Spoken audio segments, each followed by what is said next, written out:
Hello, everybody, and welcome to MS Live. I'm your host, Myles Sergé, and today is the first of many episodes that I'm going to try to do.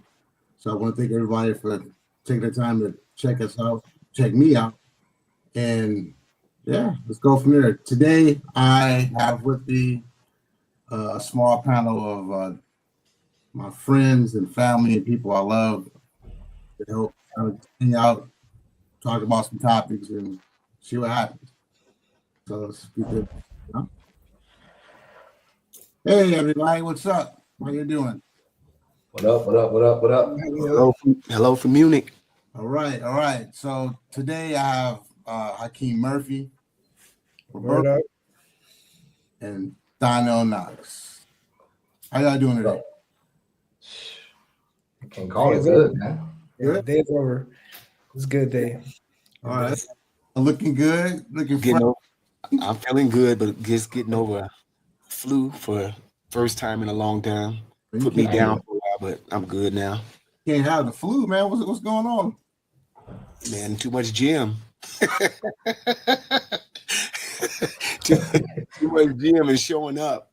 Yeah, that's good. Yeah, Showing up. It finally hit me. No, I think I played at a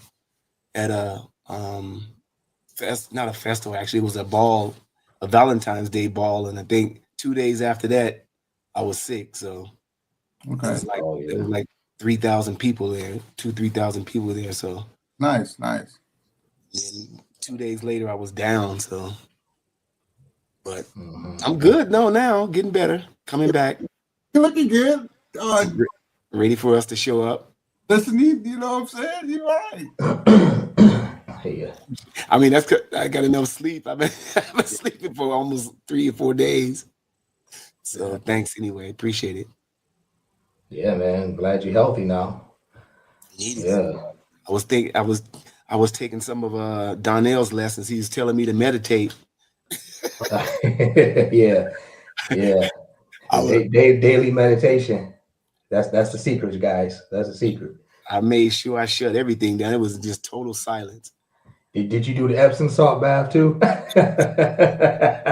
Oh, grandma, my mom taught me that one. Yeah, after she whooped me with the switch. Is that? Oh yeah.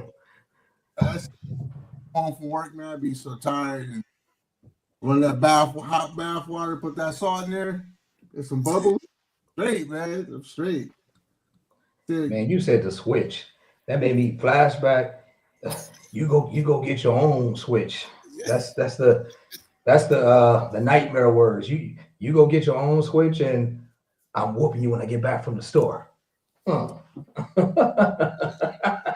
was the last. Yeah, that was the last one for me though. I'm not very good at those. Y'all ever get it when like I remember when I was like, a kid and my mom was working and the next door neighbor lady would watch you, or whoever neighborhood would watch you, and they catch you doing something and you got to go get a switch for them to beat you. Oh yeah. And you get hit. Did they tell your mom and tell your parents you come home? Did you get hit again for doing something bad? But not only for getting the switch for whatever you did, but for embarrassing your parents. Get somebody else has to switch. Oh yeah. Dude, I used to get it at the church. It's like my grandmother was she was an usher in the church. So all my cousins and I was forced to go there on Sundays from 8 to 5. Sunday school first, praise and worship. He preaches for 2 hours, go downstairs, eat that spaghetti dinner with the spork, and then back upstairs for 2 more hours. And so, sometimes me and my cousins would get caught like sleeping in the back bleachers or something. And then my grandmother would call my mom, and I just wake up to her standing above me, man. And just, like the Tasmanian devil, just giving it to me in the church. And then the other older ladies over there, like jumping around, like, beat the devil out, praise Jesus, like egging her on. I'm like, what is you doing? You was just faking like you had the Holy Ghost about an hour ago. I know who really got the Holy Ghost, because they don't care if their hands hit the wood or whatever, but you had some of them faking, you said you ain't got the Holy Ghost. But those some of my memories from that stuff, man. Being in church all day long, man. I'm like my mom, my mom was religious, but we never kind of went to church. The only time I went to church is when I came to Flint to stay the summer with my grandma. And Sunday, it'd be like 7:00, be in church at 8. Be there, it'd be 4:00 all day, no air conditioning, it's hot as and just sweating. And that little fan don't work. So then I would try to get up and she was like, sit down. Yep. Yep. And that plate coming around every 30 minutes, and you gotta put something. At one time I got it because I took something out. And my grandma, I was like, man, she got eagle eyes because she ain't been seeing it all day. But the second I take $1 out because I want some candy, and she just caught me. And it's like that hand came with the white gloves, smack, loud. Everybody in the church could hear. How's she reaching from way over there? I'm in the middle, but it's funny how they got them superpowers when they trying to get you. You be like, dang, man, you can't do all you can do is talk mess in your head. You can't dare say it out loud. Oh, wait till I grow up. I'm gonna move to California somewhere, and you ain't coming to my house, but you would never say it out loud. But say the is exactly what you're talking about. You might think they know exactly what you're talking about. And then you sit in there, and then for some reasons, I used to do stuff like that. The preacher be doing his sermon, right? And then you start thinking, like, how the hell you know what I did? Yep. You know what I mean? So mom then told him. It don't even be that. It's like real time. Like you might right then and there. And for like he know what you did. You see this great. Especially when they start preaching the sermon too. Is he talking about me? He's like saying it like he's preaching it like in a rhyme and saying it like what I did in school last week. Like when you do this and you don't listen to your teacher. I'm like, how he know? Like, okay, he talking about me. I did do that. Yeah, man. See, now that's funny because we all know.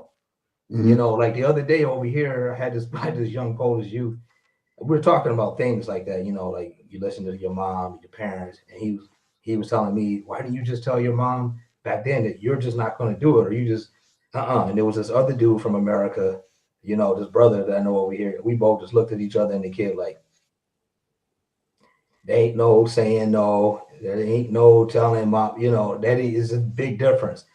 Ain't no way in the world I'm telling my mom no. And for you, some of you grammar people out there that's going to correct my grammar, I said ain't. Okay. Because some of you going to tell me that, oh, you can't. Don't do that. If you're a grammar cop or police, don't do that. Because I prefer to use ain't because it gives it the real feel. A little extra use. Yeah, I don't want to use something else like you guys would use because you learned it textbook in the school. Right. But believe me, if I have to talk like that, I can too. You aren't. You're not speaking correctly. Yes. Somebody always feels the need to correct you, Even online. I type vinyl wrong all the time. Yeah, nothing like playing on vinyl. Get people on TikTok or whatever. Oh, I feel the need to tell you that's not how it's spelled. I feel the need to tell you to take your eyeball somewhere else. Like, I didn't ask you to, I know it's wrong, but I want it spelled like that. Like, grammar police. He's back. There he is. He's back. Hello, Hakim. Welcome. Yo. What happened? You had a little technical difficulties? Yeah, man. Too much streaming going on in the house. Yeah. Okay. So I had to turn off some devices. So I don't know if you heard, we were talking about growing up and being in church and Donnell stealing money out the collection plate. Oh, that's trifling right there. God don't like that. You know that. That hand come, chains go everywhere. I mean, he had nerve to even reach. Right? Yeah, because I was like, she ain't been looking all morning. So, the second I tried, all of a sudden. Man. You got to tie it. But that plate, that plate comes around often. It's supposed to be an hour. That plate was coming around every 10 to 20 minutes, So sometimes they used to give me change, like if I was at the arcade. So I have enough to put, like each time we come around, put something in, a quarter or a dime or something. So here's a pocket full of change for you to put it in What kind there. of I was church was thinking it? What kind of church? Pentecostal. Mm. So you know Pentecostal is I didn't go to church like that. I did have a Bible though. I had a King Well, James version of the Bible. You know what I'm saying? yeah, that's in all the churches. That's the standard. The same dude that wrote he actually wrote a book on witchcraft too, or devil worship, and he wrote that Bible. Oh yeah, I King heard it. James version. Yeah, I'm like, huh? Crazy. That's crazy, man. King James version. Oh yeah. All right. Let me ask y'all something really quick though. Did any of your aunts or anybody in the family ever try to scare you with the Book of Revelation? Like if you weren't listening and misbehaving, did they use that like you're gonna go to hell? And the Book of Revelation to try to scare you with this sometimes? Mm-hmm. 'Cause it was a scary book, but okay, so I'm not the only one. No, you still did what you did, but Yeah. All right. So since we're here, maybe we can just get a little information about everybody. I'm sure there's people out there that may have heard of you guys, may have not. Um,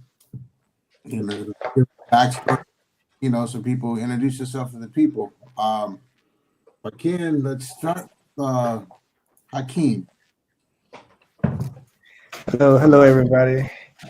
I am Hakim Murphy, born in Jersey, grew up in Chicago, outside Chicago. But in close, I started dancing first. I think Hakim having more difficulties. He looks better like that, doesn't he?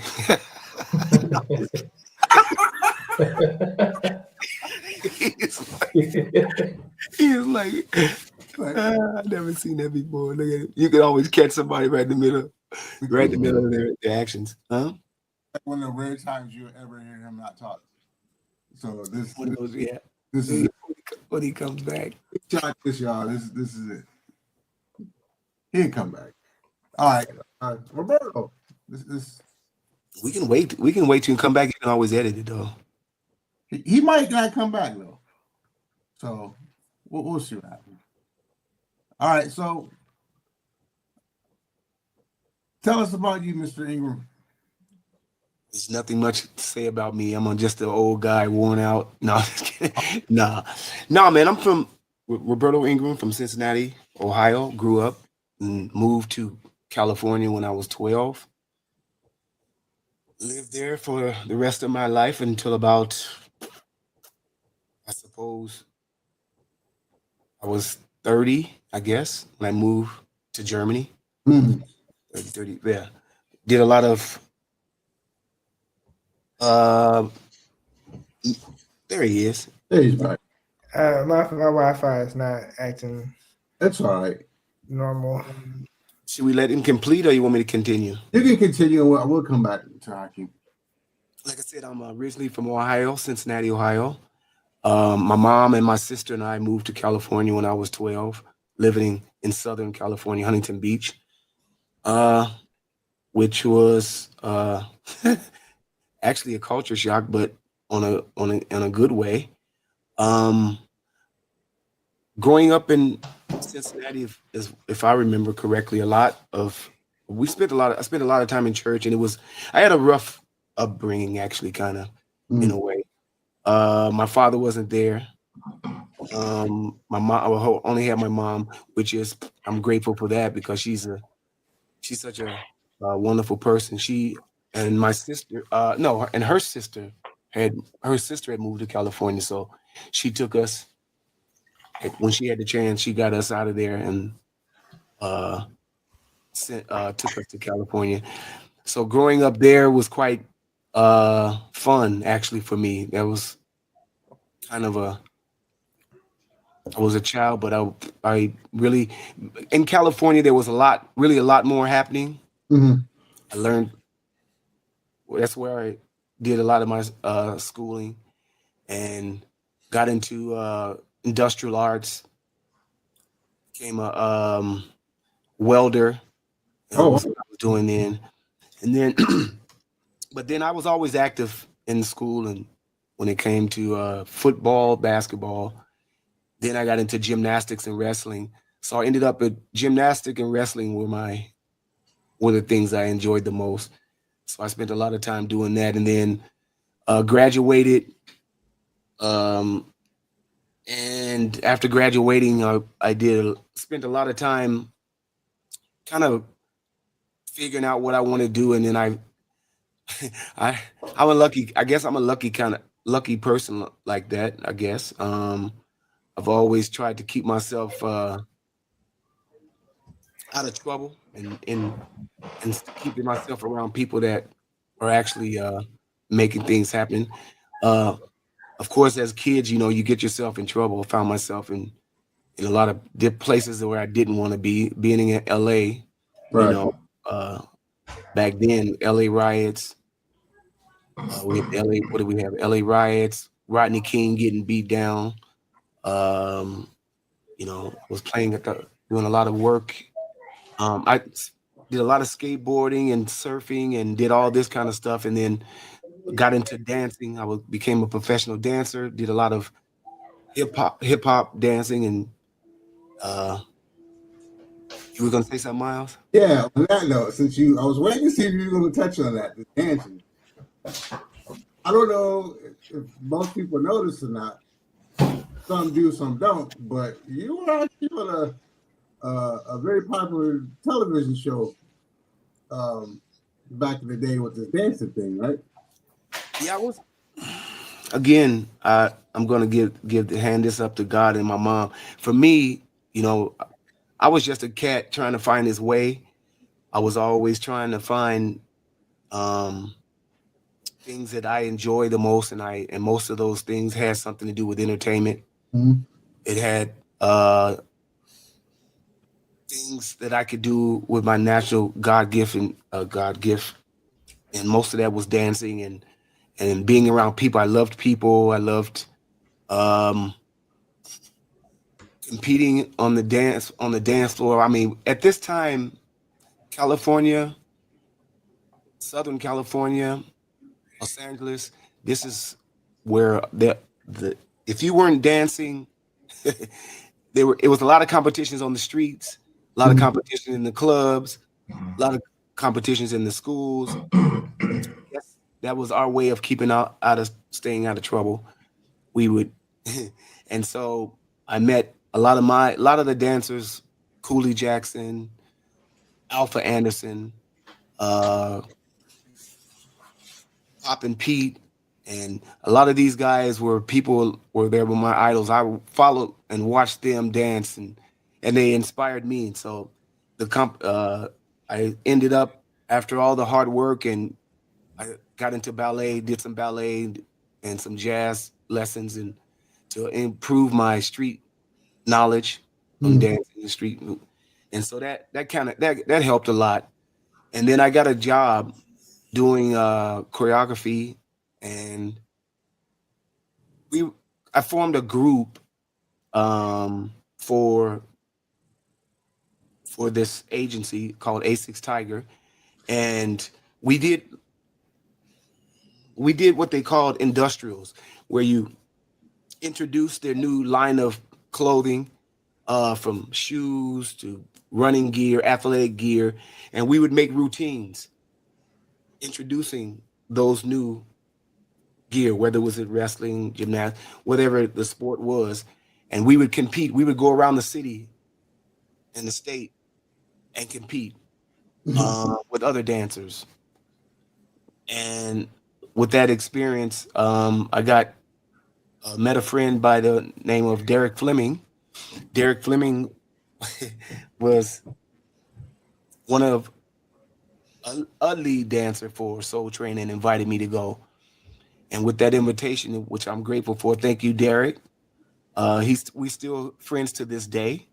Another friend of mine that helped me along the way with the choreography and finding the dancers. We end up getting to Japan was Sal Shanks. Greetings to Sal Shanks, which is now a teacher. He played professional basketball. Well, was it semi-professional basketball?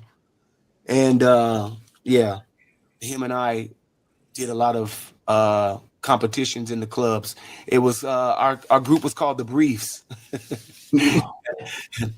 and Like, funny, like yeah, briefs. yeah, Okay.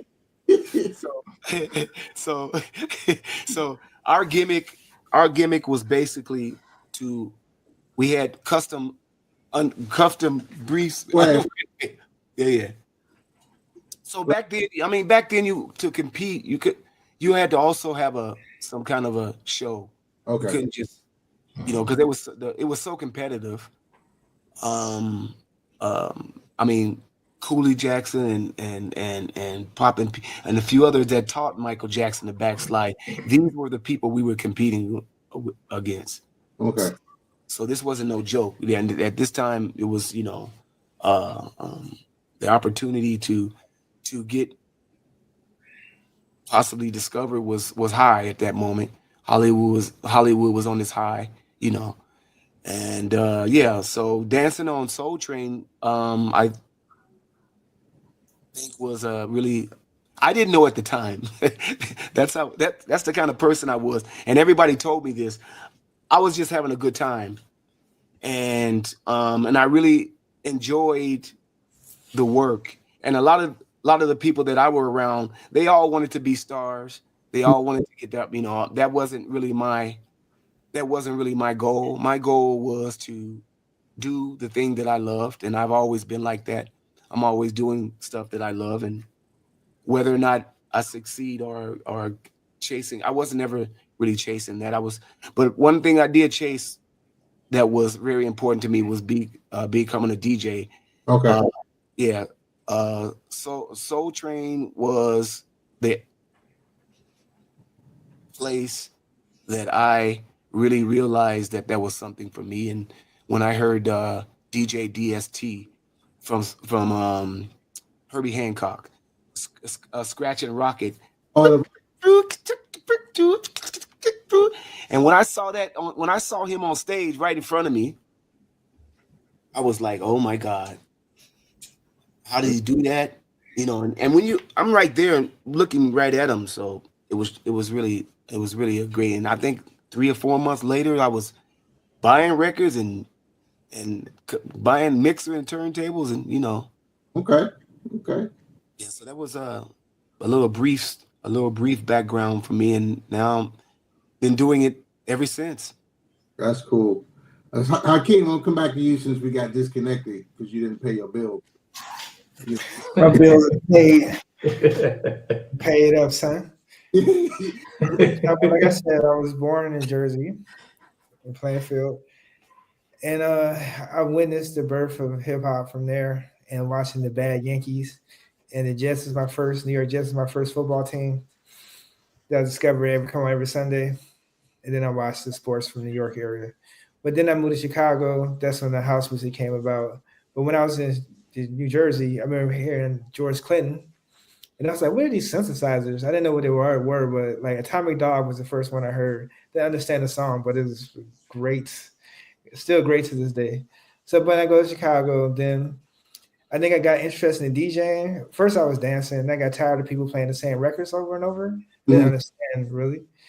Because there was so much music out here. So I knew some DJs. That's why. And I was like, it's all this music, and you just playing the same stuff over and over.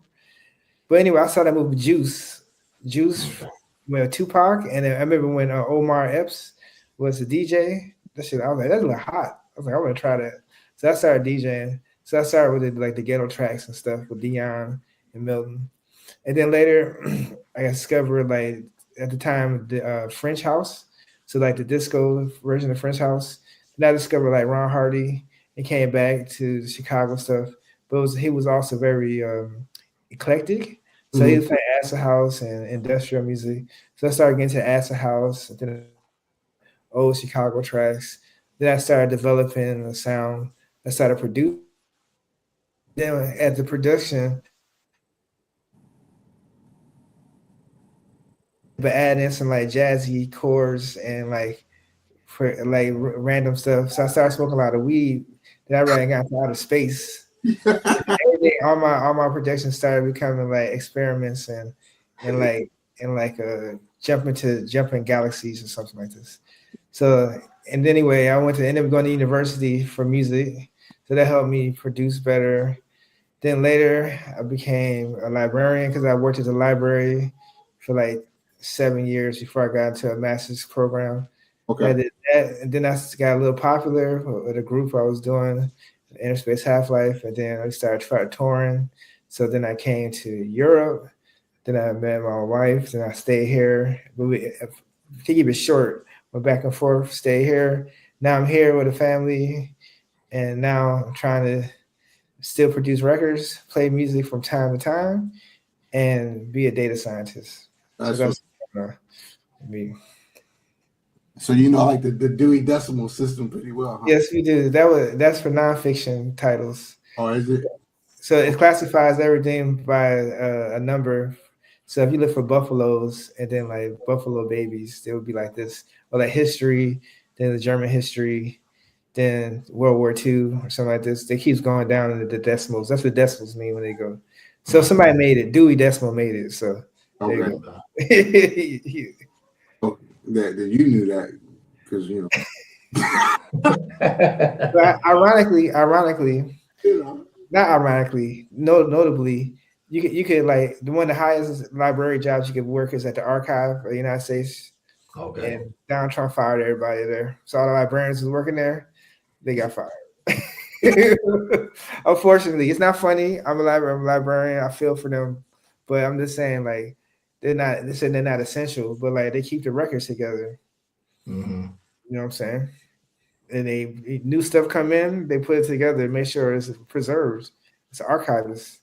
We need archivists. But anyway, that's neither here nor there. Well, especially all the stuff going on over here. I mean, Yeah. crazy, you know. I mean, man, he's not been in office long, and it's like me and Roberto was talking recently about him coming in there. Roberto was telling me people gonna feel the people that voted for him, they're gonna definitely feel, you know, Yeah. because it's like He he didn't ain't already been long, man. Airplanes, what else? Not only the airplanes, but some other stuff. I just kind of forgetting about it because it's too fast. It's like you turn around, something else happens. Something else is like, okay. Eggs. He did this today. They be like, "Oh man, that's old news." You know? Yeah. So since we got you, Mr. Knox, little background. What's Oh, okay. Little background, the D-KNOX story. Huh? Yeah. Well, I'll try to get to it. But there's a lot of stuff there, but I'll try to keep it, you know, okay?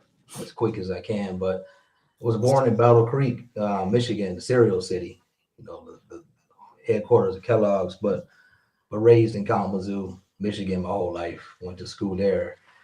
I could say my musical journey started early because of my mom, because she was always playing Motown records, or especially Al Jarreau. I was hearing him a lot. Prince, Michael Jackson, everything you could think of that you would hear, popular and unpopular as a kid. Riding in the car. Sometimes she would just take me on car rides around, you know, the city, and she still had the, you know, the bigger cassette tapes in the car, the 8-track ones. Yeah. Yeah, and just be listening to music, but mainly it was always Al Jarreau in the car, man. Always in the car. What was his big? I know, like I know who Al is, but it's like I'm trying to remember. Morning, Mister. You know, the birds and the video that had the little cartoons on it. He had a little sweater on, like Carlton sweater from Fresh Prince of Bel-Air, and them khaki tan pants. That video, I can't remember the song word for, but the music is in my head right now, because she was just playing that stuff all the time. So that it started with that, because you know I was hearing great music since then. And then one day, man, for my birthday, my grandfather happened to just buy me a little unit that had a little keyboard on it and a turntable. So my mom gave me all these little Motown records, and I would be playing them, but then I'd be scratching them.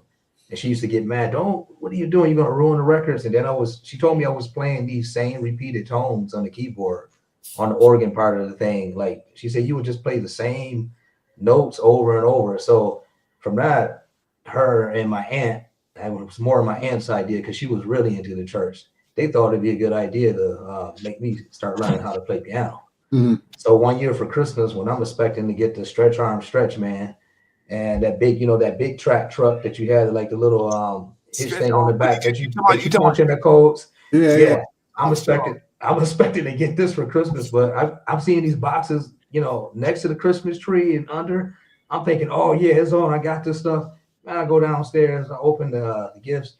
There's a stool, that you sit for like the little piano. The other box was like a smaller piano, and the other box like was a bunch of like books, like music notes in it.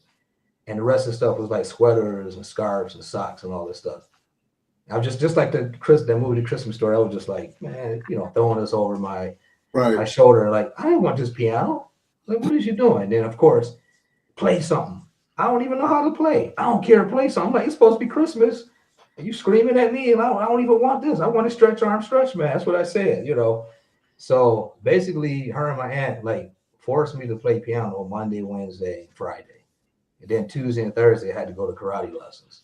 So this is like just years growing up as a youngster. And then, as I told you earlier, Sundays, church with them all day long. And then Saturdays, sometimes going to help grandfather on his farm that was outside of the city for the whole day, working like a slave over there with my cousin. So I think she was just trying to keep me out of the streets. There's an area where we live, it was a lot of things going on over there. And as a kid, you kind of like, that it's happening, but you're not really fully aware all the way. You just, okay, so-and-so got shot or they fighting down there or something. You just get used to that stuff. But this was her way of, okay, he always wants to be outside. I'll put him in this. So after some years playing piano, she put me in drum lessons. Because when I got to like high school, I was going to play football, but also she had me in band class. So I was playing football, but then I would be in the band. So I had to like play this, like the marching drums with the guys. And then I had to quickly change and go play football, like for the game. But I only played football like in 10th grade because once I got a car, it was like, you know what? I'm not coming in the summer for no football practice for the whole summer when you got me a car.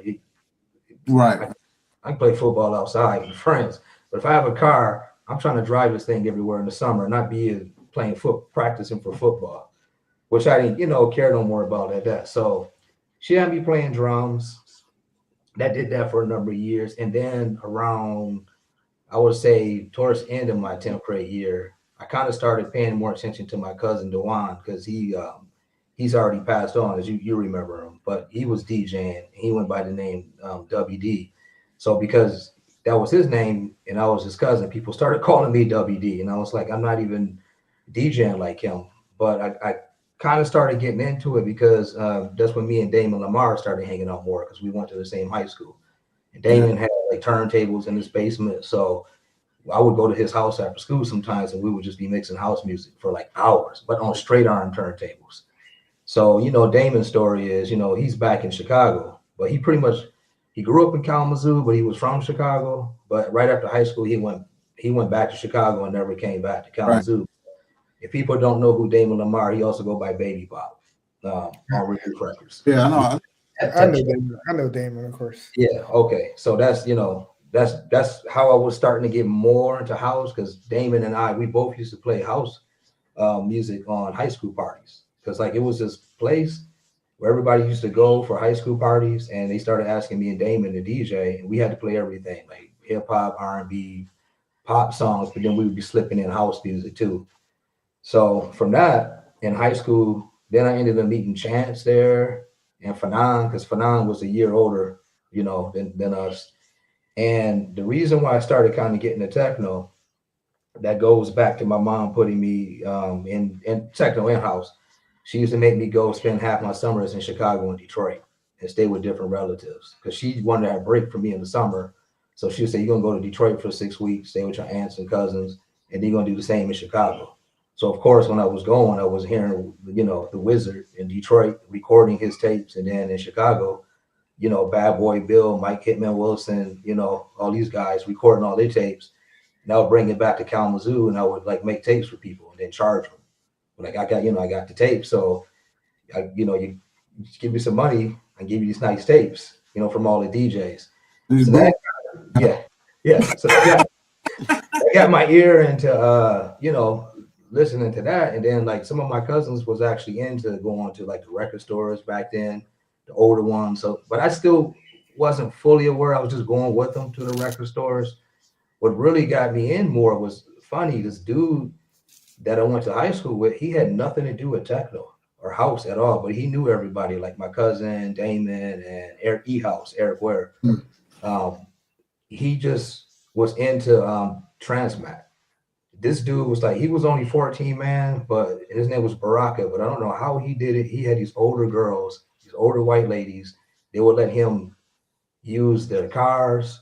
He would get them to drive him up to, he would skip school. They would drive him up to Detroit. He would be buying like all these Transmat records and then coming back to his house and playing. And I remember being in his house one day. I was like, man, I like this. It's kind of dope, man. What is this? He was like, oh, this is his Transmat thing and blah, blah, blah.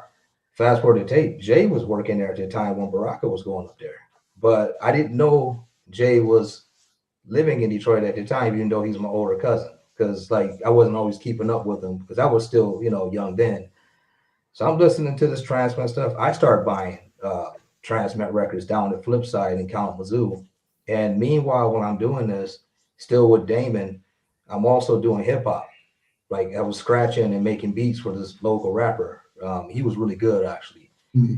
And we was like, even through high school, I was doing that, the house stuff, listening to Derek May, still going to Chicago and Detroit, getting more music. And then when it got to the point where I wanted to start making techno and only techno, it was the dude that I was making beats for, that was a rapper. We almost signed a rap contract with the same label Too Short was on back in the days, because it was pretty good. Like his aunt was like good at managing, so she arranged this thing.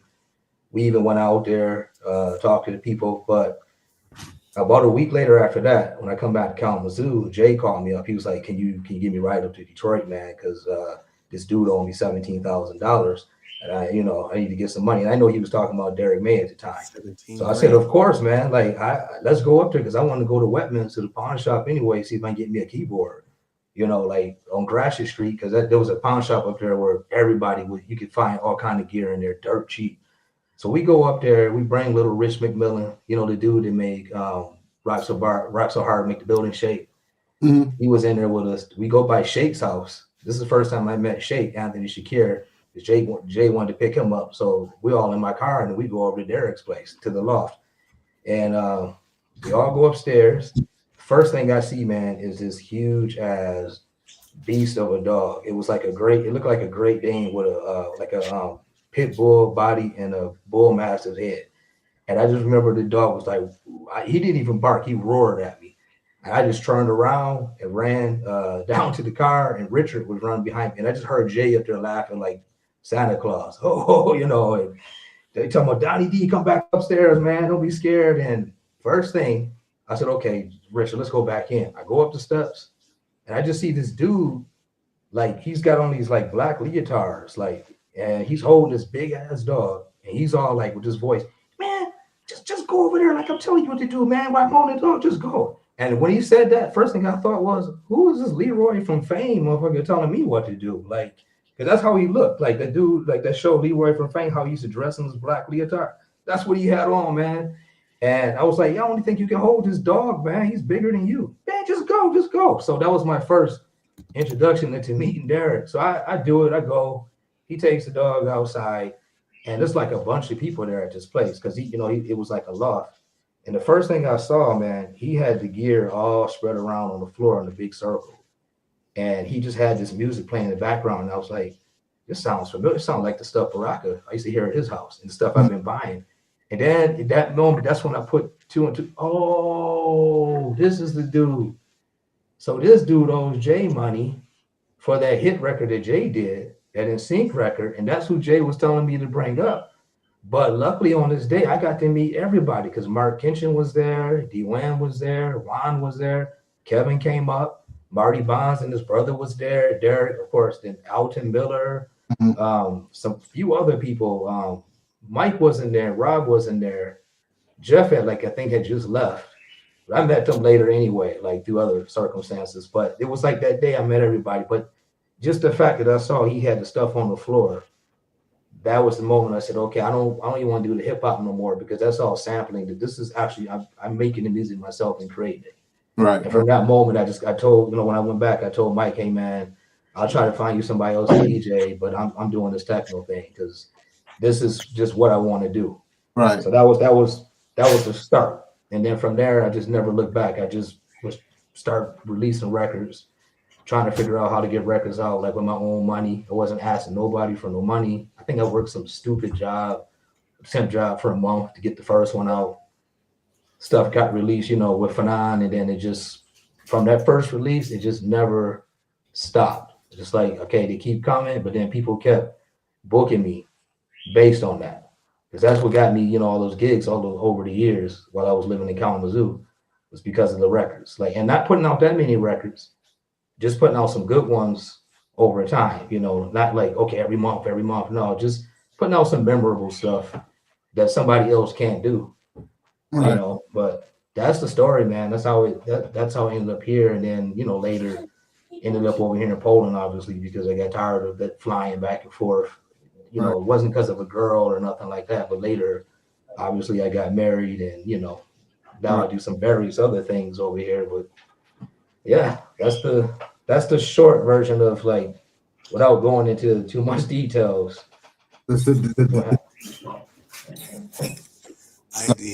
had to cut mine short too. That was just a It long. can be long. I mean, We're talking about bios. it's cool. A lot of people don't know. Like they might know, hey, I'm an artist, or this is the guy that makes techno, or this guy that smokes and talks crazy, Hakim. And Roberto is the guy that does the podcast. But a lot of people don't know everybody's backstory, so it's good to get some a little bit more insight on people. But in your story, a couple of things that hit me. All of us, we're all Black, we're all of color of some sort. And going back to the description, the story, how you came up, you mentioned meeting Derek and everybody's there. And it's kind of a thing that everybody in that time frame that was Black or colored. And I think that's great, but you don't hear too much about that, people of color. I'm glad you guys came today because this is one of the questions I want to ask you, and I'm going to put it on the screen. Do Black artists fit in today's world of technology? Maybe over the past 3 to 4 years, you've been seeing a lot of this. I think it really all kicked off with the techno museum that they were in Germany. You guys remember this? It was somewhere in Germany that they did a techno museum of electronic of techno, and they mentioned a lot of everything that was included. There was no mention of Detroit. There was no mention of Black artists.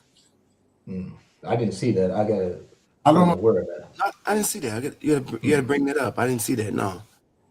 But Never heard of it. You never heard of it.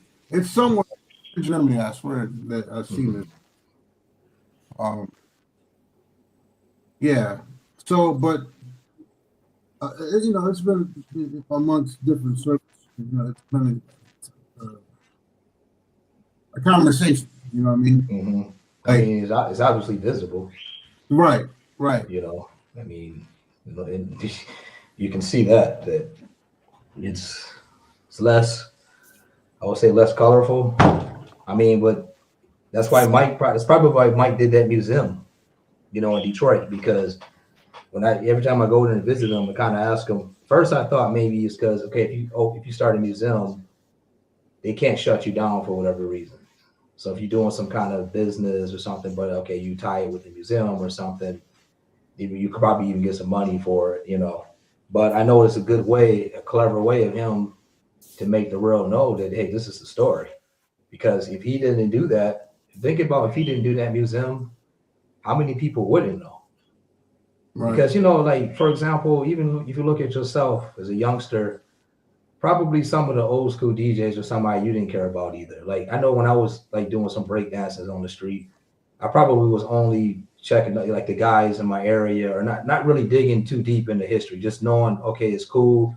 I'm just gonna even do it, even rapping, because you're like, you know, in high school making beats on the table or rapping, I probably wasn't going too deep other than, let's say, the Fat Boys or Curtis Blow, but I wasn't trying to go back to the 60s or 50s to see when rap was actually starting, you know, or something like that. And unfortunately, a lot of these kids over here, what I see in Europe, a lot of them just don't care. Like they grew up in this time with the social media on the phones, and they're just like they're in their own. And I'm not saying they don't care out of like being mean. It's just that that's all they know. Like they don't. Okay, I don't know somebody back then. I just know now what I have now. Their experience, yeah, and the people in their Yeah, kids. their experience. Unless like some of them that really care, then they mind to go back and deep. But you might have one or two out of that. But on a general whole, I mean, no one's really checking to see. But I don't know if they're at fault because, like I said, I'm not sure if I was doing that. Like, really, okay, where was the origins and who was responsible?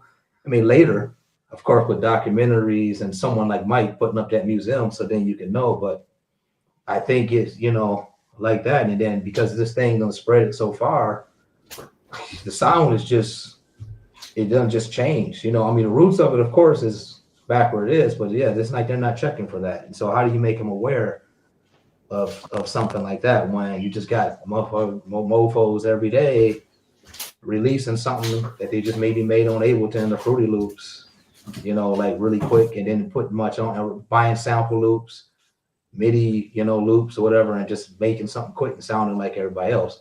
But see, that's the fault of the people, because most people want everything to sound like everything. Right. You don't have enough people wanting to have some different stuff. They just, okay, it's familiar. I think when we were making music, we had a familiar like sound, but we still try to put our own imprint on it. And we didn't, you know, it wasn't so easy because we still was using gear and other stuff. So you got to really kind of work more. And Right. if you didn't, you know, if the track wasn't right on the tape, that's it. You were stuck with what's on there. But now with the computers, you can, all right, let me take some sample loops from Mark Broom. Let me get some loops from this person. Let me get some MIDI clips from that guy. And boom, I think it sounds good. You know, I'll just go on Beatport and try to see if it sounds like the top 100. Because if my thing get out, that means I'm gonna have some bookings. Right. So it's all that, you know, I don't know. Maybe there's not enough real artists. Maybe more healing people. Paul, do you think like I won't say that we kind of seem like, I won't say we've been getting like erased from it, but it just seems like maybe we're getting left out. Yeah. I think if you listen to Claude Young, if you listen to Derek, my experience from loving Detroit sound meant that these people worked their ass off for I don't know how many years before they got to where they were. Mm-hmm. To make works like Jeff Mills. You know, let's talk about those guys that are now, from back then until now, still relevant. Now, I think your question, the way I accepted it was that, you know, we're talking about DEI, talking about inclusion, or we're talking about how we all understand how this cycle from the 80s to 60s, 70s, 80s, and how what Hakim talked about, hearing the same thing over and over again, and how those that are really in it for the music, in it for the love. Kerry Chandler is also one of those. We have superstars, and we have people that are genuine to the sound and are still paving the way and opening doors and opening for other young students to come in. If we talk about Black creation in music, we're at the forefront and always have been, right? So, but it's also a business side. Mhm. There's also such thing as bookers and promoters and venues and certain things, magazines. There's a whole level of things that Black people have always had to do and will continue to always have to do, and that's have to work hard and overachieve, right? And I believe that this cycle, what you said, we need more support in this area, I think, and more.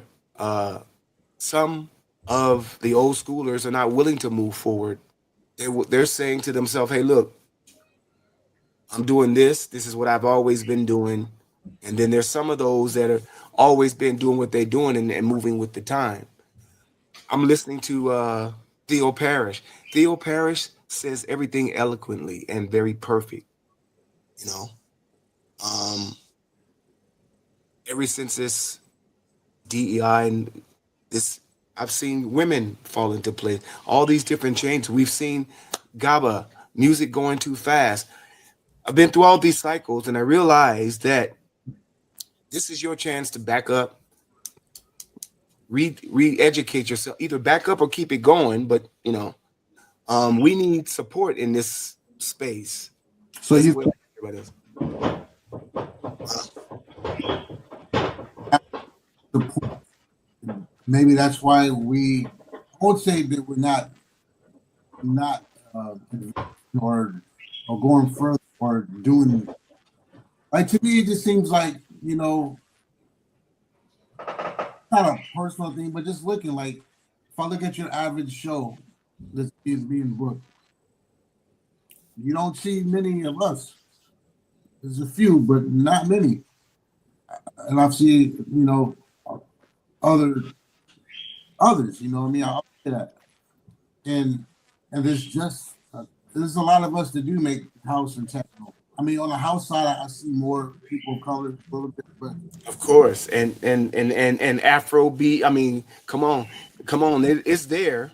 It's there. It may not be techno right now. It's right. there, but I think if I understood your question right, is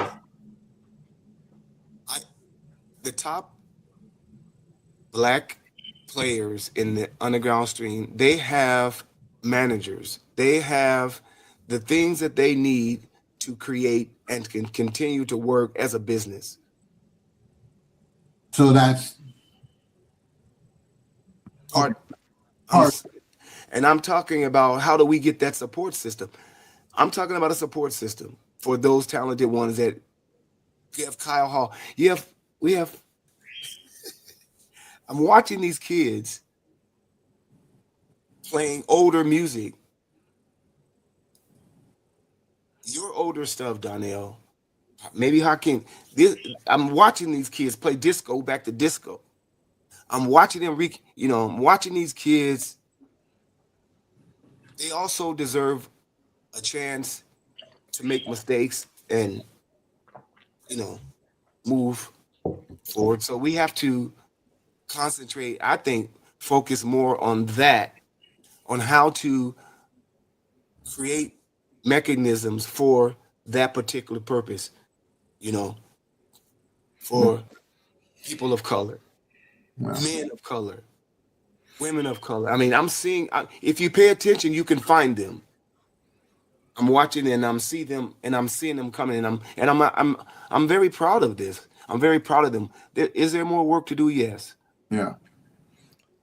Um, If I Hakim, you can, got- if I can interject, I think there's more so of an agenda than anything, because of the big, like, it's a pay to play. I think also, so that's when the manager comes in and your PR agents. So I was promoting the record recently, and I was sending emails to people. Some people was asking for money to do some stuff to have a write up. I'll say, so you don't listen to music. If I pay you £80, you're just gonna write up my record, So that's what it comes down to. But some people like me, I'm probably like more of a music purist. I'm just like letting the underground go and it made the chips fall where they may. because I wasn't really trying to survive the whole time on the music, you know. True. So I was like, maybe I should just get a job and then I just let my music be free to do my music, because in also ways you need to go, you gotta kind of like change your times, your style with the times. That's if you want to be popular, then that's what you gotta do to be popular. Unless you become like an icon like Moody Man or like Theo Paris, for instance, somebody like this, somebody Jeff Mills, people who have been established for many years before there was all these niches. So, but why this? That's why I believe there's not so many black artists like that, because the one is also, remember the whole thing that we needed more women representation and for DJs. That was a big thing for like what 4 years, 5 years, Yeah. and then transgender DJs came into Mhm. Vogue style. Remember, Honey Dijon was a DJ of the year. I'm not saying she's a bad DJ or anything, but I'm saying like I don't see her being DJ of the year. That's all I'm saying. But I mean, respect to her, props to what she did. However, I'm just saying. So like we have all these things against. So as you know, as in society, generally speaking, the black American black man is probably on the lowest totem pole, right before the American black woman, right? And so like all the Latinos, they're like, I was like, are you from Dominican Republic? He's like, me no black. I'm like, no, you black. You just speak Spanish, cuz. He's like, but no, me no black. I was like, okay, so you don't want to be associated with the black people or the man, but you like the culture, you know? Mhm. So then the culture gets taken. And I remember when some magazine, I think it was the New York Times, said that one French producer, I forget his name, he created house music on Twitter. I was like, who told you that? I'm Yeah. like, you can do a good Google search and see who the people was. I'm not saying it was all black people, but I'm saying it was a lot of black people, and it was some Latinos in different cities, different Mhm. places, just like hip hop, same thing. Some black people, some Latinos too. So Mhm. I just said we always get the short end of the stick in this situation. So some people pull through, other people get thrown by the wayside. For me Mm. personally, I had a downward trajectory right before COVID, and then COVID killed everything. So then when it came back after 2 years, all the promoters had changed. Mostly the promoters changed up. So it was like like I gotta start from, but I just keep with my keep going. That's all. I just keep it going. And I like that perspective. You're right. yeah, just keep it going. If you want to make music, make music. If you don't, then don't. But No, I'm not gonna complain. But I do recognize. That's all. Mhm. Mm. So, that change. You come back and it shifted. You got to now you have to yeah, reevaluate yeah, again. you gotta get in where you fit in. So all the people I knew doing parties wasn't doing parties no more, and Mhm. I wasn't in the media for anything. But I get a gig once a year usually. Twice, two Yeah. times this year. So sorry. At least they pay money at least. So Yeah. That's the thing. Yeah. I mean, having a job and doing it, it's like, yeah, you're free to do what you want to do. You don't have to. Okay, I gotta get this record out just to pay the rent and all that. Kind of yeah. frees you up for that, for sure. And like you said too, new players, because over here, that really happened over here. It seemed only the Yasna Club, which is like the real techno club to me, that the dude is still there. Like he was strong through COVID. He was there before COVID. He's still there now. But it's not like it's always easy to get in there either. But what I learned about him later, he's about having people in there because he knows all of us and everybody. But then for example, if I ask, can you get somebody over here or something? He's like, if these kids, yeah, I would like to, but these kids here don't know because it's a new kids into the scene. Because some of those people you even knew before COVID, they don't come to the clubs no more. And a lot too, as you were saying, he said an agenda and all this. And what Roberto was saying also, it's also about this money thing too, because like over here in Poland, what I noticed, people are telling me that, man, this dude I was talking to the other day, he said they charge a lot more money now to go into the club, and that's just to even see like the local guy. So he said now a lot of people aren't even going out. So these clubs got to think in a way to try to get people in there. So of course, who they're going to book is, you said, people that got the PR agents, that got the managers that they can pay to blow them up on social media. So, because I was one of the things I was talking to the dude about over here, is I don't really see that many black people coming through here, whether it's girls or guys. I mean, you had DJ Stingray here a couple of weeks ago, but I'm barely seeing either you saying people here from Poland, which is all white, or just like somebody else from Europe or somewhere, which is pretty much the same color too. So, but he just broke it down. He was like, man, I'm just kind of basing it on what these kids, what they're going to show up for and what the money they're going to pay. I said, okay, I kind of get what you're saying, but that's one of the things I brought up to him as well. That's from what you're saying. So it seems like it's like everywhere though. It's not just here. It's not just there. It's like, all around. Does making hit records, when I say hit, I don't mean necessarily radio hits. I'm talking about our scene hits. Does that really make a does that make a difference to any one of you guys? I don't, because what defines a hit, and I think I go back to what Hakim said earlier, when I think it's all getting pushed by money. You know what I mean? You back as song ever, not just body, but just a beat and nothing, and that could be the hottest hit because somebody's pushing his money behind it. Mm-hmm. I mean, that could be the narrative, but my question was, if you have every DJ playing a Derek May record when it first came out, Strings of Life, would that be something that you would be interested into as a part of your art? Because we're trying to get answers to why art of people of color can be more. I think it's a great thing, because it's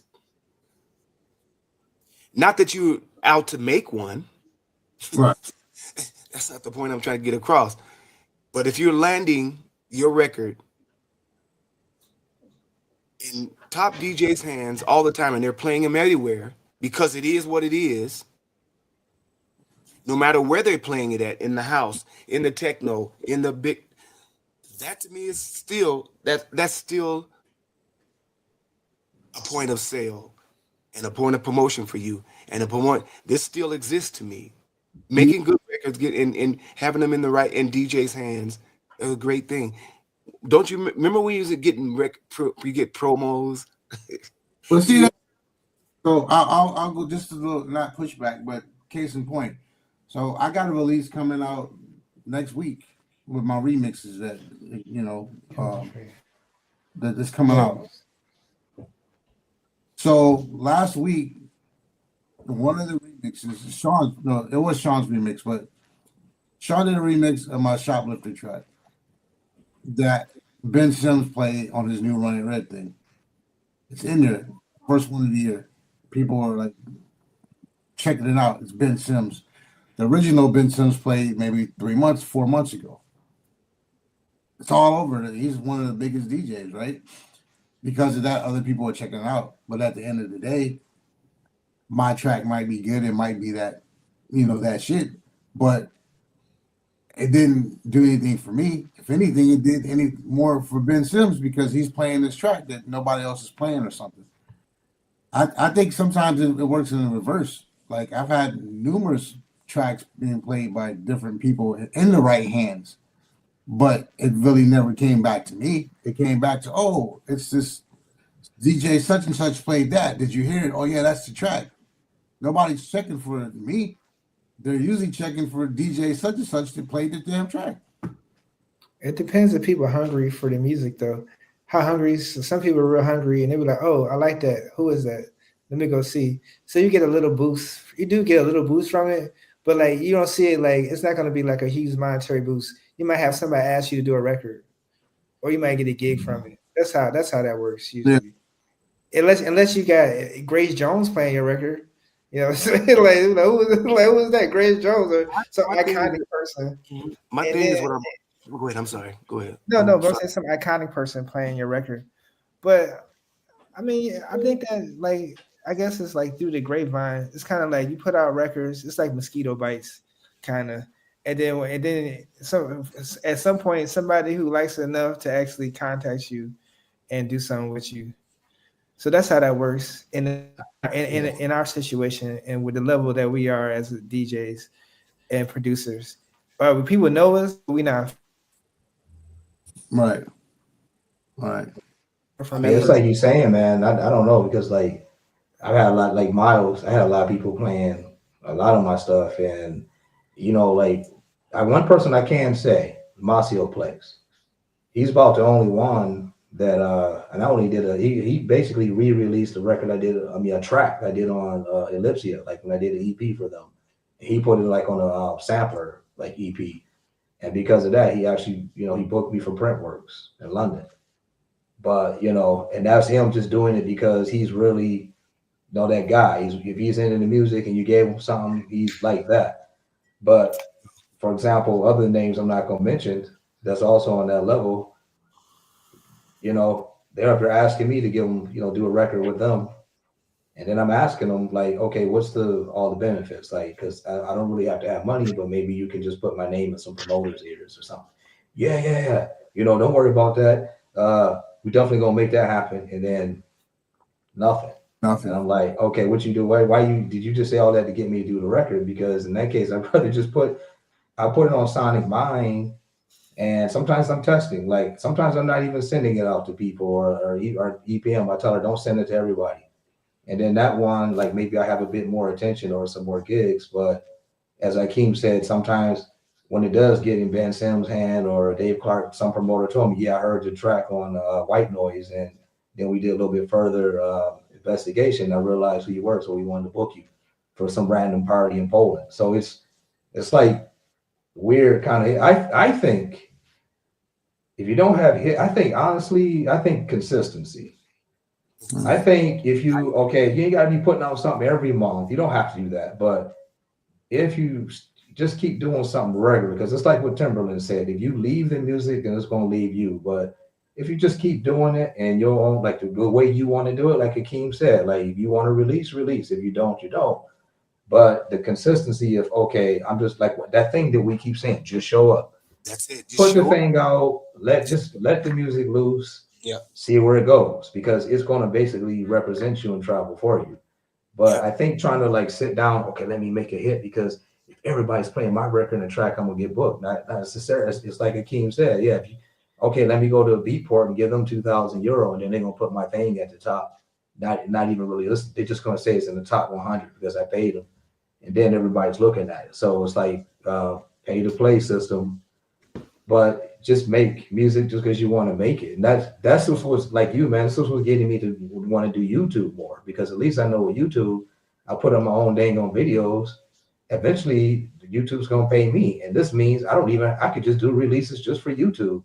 I don't actually have to put that music out on records if I don't want. I could just make it for YouTube and put mouse the videos look cool. That's actually happening right now. A lot of I think Drake something and a couple other artists are actually doing that. It's only on you. Yeah. Going back to what I was saying earlier about this museum, I was kind of doing some stuff in the background. You guys were talking. The museum in question was the Museum of Modern Electronic Music in Frankfurt. This 2023, and the criticism they were basically saying people thought they were whitewashing techno.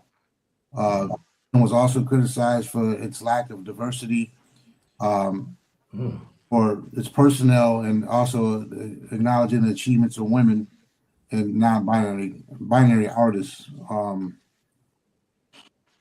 So yeah, I know it did happen, but it was a big thing back then. And they were basically saying that I guess the mayor had came out and said Peter Feldman, if he's still there, he was the mayor of Frankfurt at that time, and at the museum's opening party, he welcomed the guests and he said, "Welcome to where techno has its origins," and it caused a big controversy. Mm-hmm. But yeah, so this is that museum. I don't know if it's still there or not. I've been. What's the name of it again? One more time. It is the Museum of Modern Electronic Music, MOME, MOMEM, and it's in Frankfurt.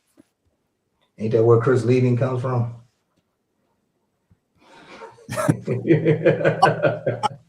I'm just messing around, man.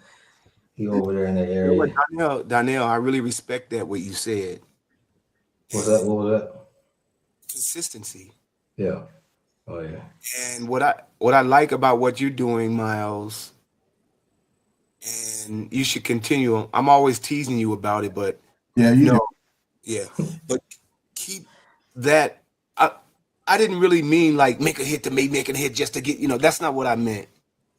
I meant with their consistency will come Mm-hmm. a EP that just everybody likes. Yeah. And when you know it, when you know Ben Sim is playing it, you gotta, maybe we have to follow up on those leads. Maybe it's Ben Sim, Jeff Mills, so and so, then I'm playing all at the same time in different places, and that's what I meant by that. I meant by, do we have to keep, like, and Donnell nailed it too. I like that consistency. Right. I agree with that. You're gonna be an artist, and artist gonna be an artist. I'm never, and I'm an artist, so I don't come at it like that. I come at it like, are we doing enough? Yeah, only you know that yourself. You know how much time you put into it. I mean, realistically. and enough means being consistent. Enough being building relationships. Another one means, it's not, you can't just put out a record and go like this. You can't, I don't know if that's the right attitude to have, because it's your work, workout that you're doing out there. There's a lot of people that do that. They just sit back and don't do anything. I don't know if can we do it? You know why though, man? Because think about it. When the record stores were still around, you had to go there. So a lot of times you go to the record store, you wouldn't know that's DJ Sneak or somebody unless someone told you before. You just happened to be in there and you were really talking to people. You were going. I remember back in the days, man. Myles, don't you remember we was going up to Chicago all the time? Kiko be playing sometimes. We'll be going to Red Dogs or Kabooms. Like first we go to gramophones, buy some records, go get some food, and then end up going to some club later. And then later back to the college where Mike Arizola was staying. And we were just doing that just to, do it. And that's how we were networking, because you would go meet somebody, and see them face to face. But like, I think this social media thing, man, it makes it kind of like, I'm going to say difficult, but it's not as easy to meet people in that same kind of way for socializing. Because for me, when someone's asking me to do something for them, like a record or something, I always tell them, unless we do a video call, I'm just not going to be talking to you by email. I need to see your face. I need to see your actions. I got to see you, and maybe it's old. Maybe a lot of people don't do it, but I say, I don't care. That's just my rules. If you want to do anything. And then people that actually, it ain't even about that for me, is if they take a moment that they can actually have a video call with me, okay, they're worth to work with. But I get half of them that don't. Oh, they start making excuses. Oh, I can't. Oh, my English isn't good. Or your English was good enough to write me and ask me to do a DJ mix for your show, or do a record for you. Like, it's not just easy to make 4 tracks these days for somebody. Like as you said, when you want to put your time into it and make a release. So I get a lot of people like that. They just want to talk through email, and I'm like, that's just, I could be talking to a robot. But this, for me, if we can schedule some video calls, this is socializing. Okay, we can't be all here physically, but at least we can talk to each other like this now, because I wouldn't be able to talk the same way to you on email.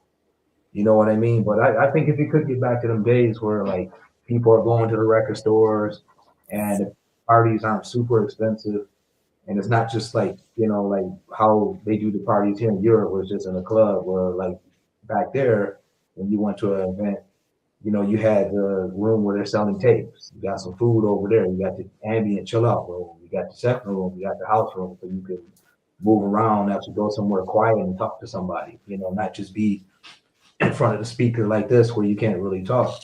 So it kind of makes it. And then if you go to Berlin, which is supposed to be, techno, whatever city, halftime, them people are flaky. You know what happens halftime I go over there? Like, they know when they see that I'm there, because I don't play on horror or something. Oh man, we gotta meet up. Yeah, let's go for a coffee. Let's go. I don't even hear from nobody. The second I get on the train going back, I'm like, bye, Berlin.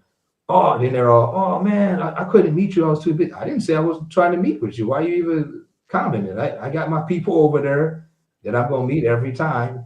My regular people that I just meet, my family. But see, even I'm not trying to look for people over here because I know how they work. Half of them probably, on something or whatever, and just talking to be talking, or you might be the man for the moment because you're playing at Bernheim or something, and they want to be around you for whatever reason. And some of them might have good intentions. Oh, Myles is out now. He'll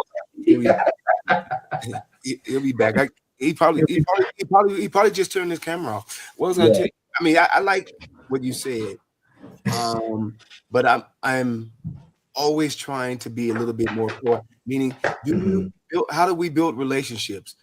When building relationship to get your releases in the right hands, I understand a lot about how clubs are booking artists too now because they have trusted booking agencies and they're not booking a lot of independent on the side DJs. They're booking them through what is a trusted canal of DJs. And you asked I was thinking about what you said. That's part of it. There's levels of it, and understanding those levels and how to get yourself visual with the people that are doing these big festivals, that are doing these great clubs like Fabrique and Bergheim and they got another one now in Bali. They got so many great. Ibiza has been doing and Sonar they've been doing their things for years. I haven't. I was encouraging Myles to also go to ADE.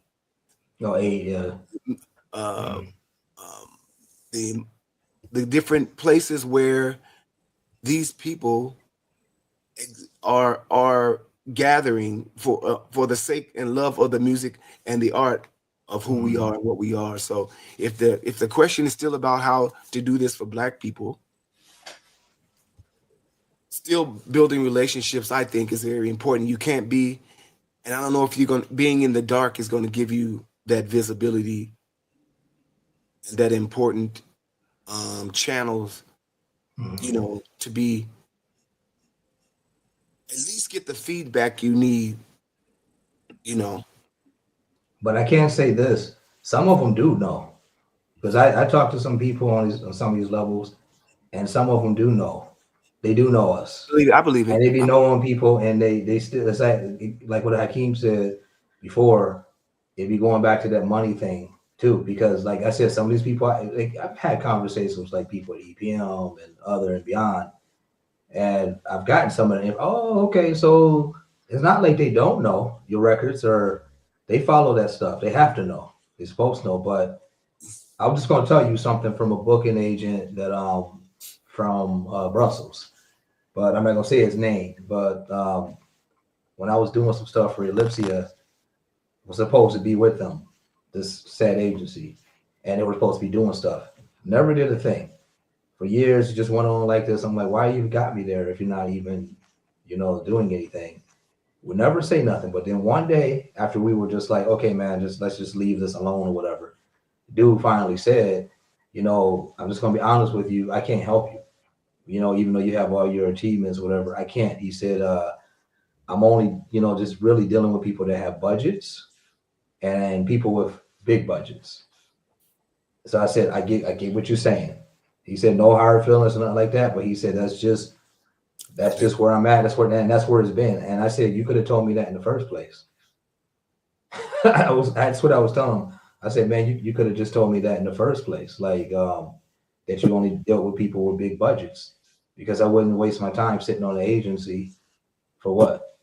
You know what I mean? Then in that case, I would just craft my own artist email and send it out to people myself, because if I got all the contacts, I'll just write them myself and like going fishing and see who takes the bait. But then again, a lot of these clubs, they got deals with booking agencies and like the promoters do. So they're doing what's easy. Okay, I'll just take them. That's sure. I mean, kind of like, you know, if you go to the same store, you know, okay, if I go to that store, I always get what I want. They got everything I need. But okay, if I go over there, I don't know how it's going to be. You know, and I know if the same DJs are coming, they're gonna be on my party. I'm gonna get money from my sponsors, blah blah blah. You know, they're gonna show up. They're reliable. I don't have to deal with it. The contracts it's all this kind of stuff. But as I'm saying, believe me, these big people do know. They know what you're doing. They know what I'm doing. They know what Myles doing. They know what Hakim doing. They know what everybody's doing. But some of them are deciding okay, this is just what I'm going to pick. You know, this is what we're having here or whatever. Are they saying everybody's making records? We got little kids that pack the joint. We have so much. I mean, is it only? Is it? Hakim might come on this one. Is it about the skills and about releases? What is it, or is it more than that? You mean as far as getting attention? Getting in the places where Myles was talking. Getting in the places where we should be playing. Oh, it's more than the skills. I know that I haven't done enough. And I know poly tricks. What'd you say, poly tricks. Not politics, but poly tricks. Mm-hmm. So I'm back. I have a new person to introduce into the conversation. This is Josh. Hello, man. What up? Roberto and Hakim is somewhere. So your turn. We kind of early talk about a couple of topics, but we also kind of introduce ourselves to the people for people who don't know you or yeah. So Joshua Tree. I've been DJing about 20 years and doing events and promoting and production by that time. Most recently doing work and releases with Myles, and then I have a nightclub in Grand Rapids, Metro Grand Rapids, and residency in Detroit at Speakerbox Crush Town, and that we just did. Myles actually played the 2-year anniversary in December, so we're just at the beginning of year 3 of that, and looking forward to next release coming out on the relaunch of Calder City Development Corp, which I know you guys are with, and got a release on the comp with. So most of it. So just good to see everyone, and Roberto. I know Roberto's on there. Hakim's not though. But okay, but all on the comp. I'm still here, bro. So that was my first release, and then we had Hakim out for one of the nights we did at Rockies when we were doing the series there. So, Hakim keeps going in. He ain't paying his bill, man.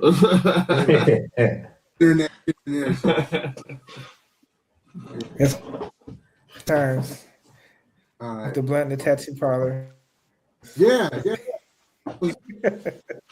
show, man. That was better than Rockies. That was a good one. Yeah. The basement, Actual underground shit. All right. So basically, I'm gonna open it up to like a roundtable session. Y'all can talk about whatever y'all want to talk about. Just random topics. You know, one thing I do want to say, I definitely need to get down to Munich more, and I definitely need to get out to your neighborhood, Hakim, because it's not like we're that far away.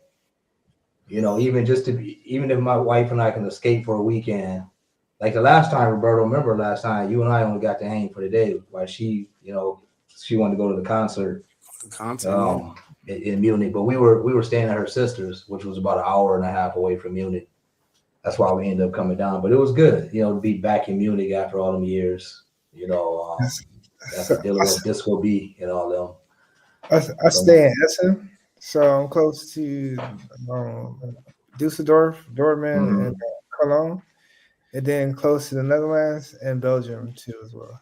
Yeah, you on the west. It's a different vibe. I think I was in Dusseldorf maybe 5-6 years ago. This dude was doing this like event. Looked like a big circus to me because it was like four parties going on in like 4 different clubs, which he was organizing at the same time.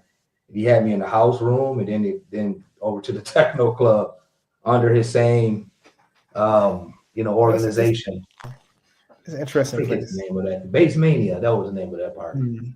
That's right. It's nice. It's nice international cities. Cologne and Dusseldorf are very nice. Essen and Dortmund are more working class kind of. But like the people make money because of energy companies here. So a lot of people making a lot of money because of working in energy. Coal mine, not too far away. But it's a lot of energy companies. So people making a lot of a good penny around. It's also the most diverse part of Germany, actually. Yeah. Where I live at, it's called the Ruhrgebiet. So I got a lot of Turkish and Eastern Europeans and Persians and Arabs, Indians, all kind of African people running around. Okay. Lots of stuff. A lot of Filipinos, all kind of people actually. It's like that here in Warsaw too.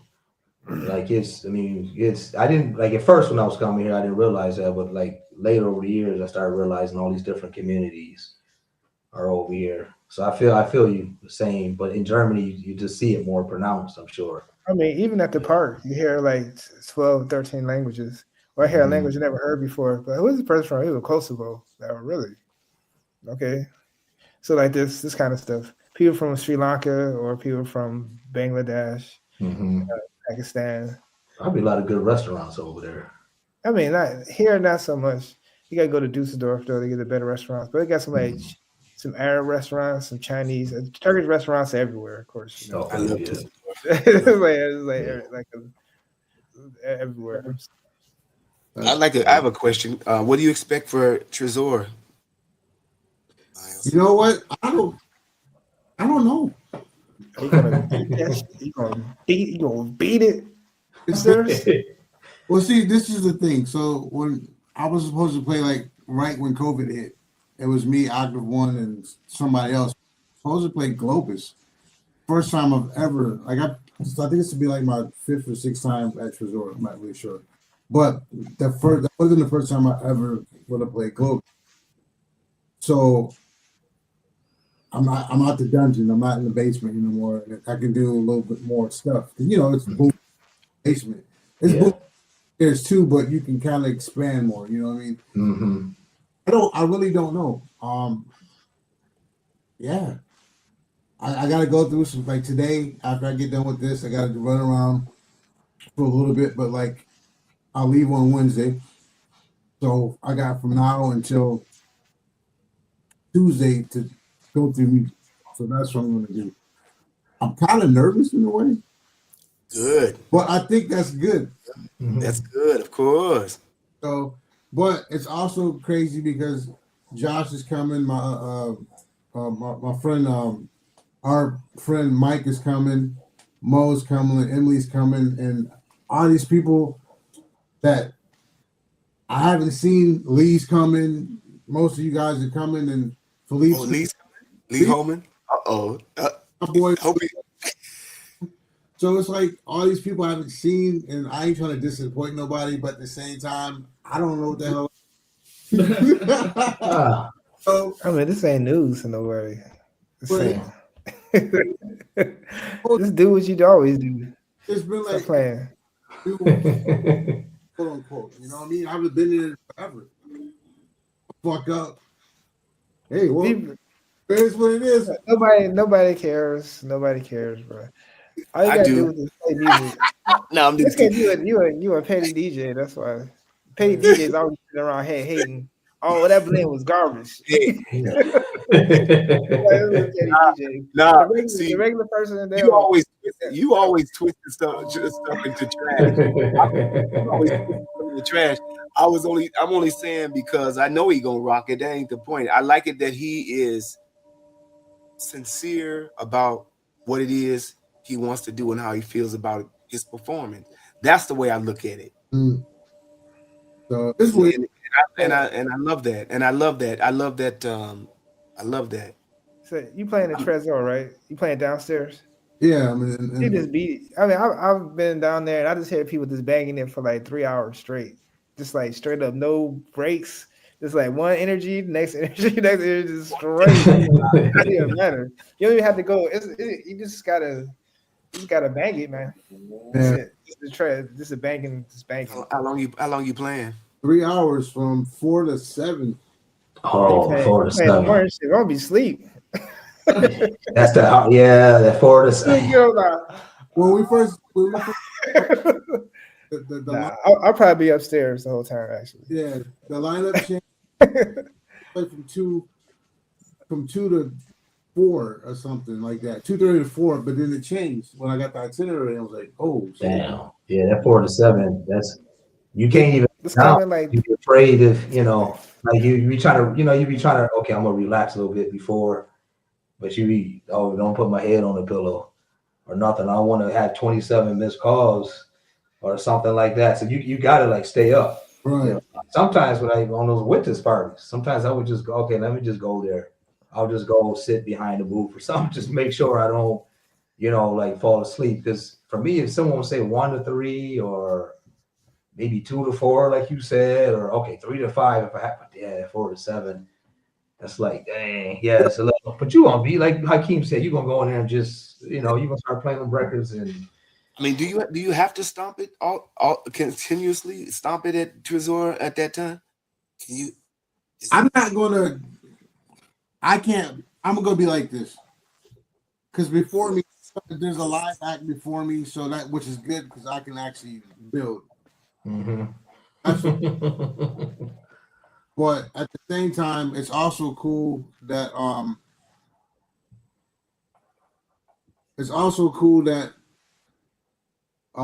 they did switch it because Josh and Mike, they got some gigs too, so they're actually playing like a future. And where's the place was gonna be? Catterblow? Was it Catterblow? Catterblow? Are you playing Catterblow? Casablanca. Mm-hmm. I've never been there. I've heard of it, just never been there. You've been there, Roberto? No, but I heard a lot of great things about it, and I know a lot of people that's played there. They talk about it all the time. Yeah, I heard a lot of good things about this place. So, yeah, they got us on a good time slot. We were supposed to be playing at the same time, 2 to 4, 2 to 5, something like that. And we'll be doing a back-to-back or sharing the time slot somehow, me and Mike. But, yeah, Carl Craig just played their Valentine's Day. They're talking about, this legendary bar. So I've already rehearsed like 6 different sets for every. I'm not overthinking any more than that. so it's cool, man, because like Mike is a guy people say we look alike, but we don't. But he's never been. He has played there, so I mean that's and it's kind of cool, like to have people from home to come. Yeah, as always. Yeah, it's gonna be fun. It's gonna be fun, as It's a usual. spiritual situation. It's a spiritual situation. You'll probably notice Berlin. The vibe of the city. You're gonna notice it changed. You definitely gonna notice that it is not the same as it was before COVID. Because I even like the last time I was there too, and I went to Bernheim just to see somebody else play.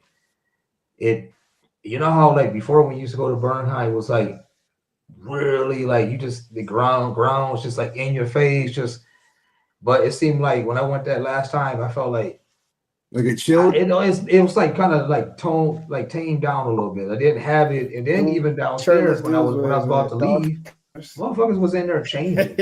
They go dance, like they was putting on knee pads and like elbow, like they was going to skateboard or something. I was like, you're doing all that just back in the days. People just come in and go up and but they were like really dressing up to play the part, and I was like, what happened? So I was trying to go to the Panorama Bar and then downstairs.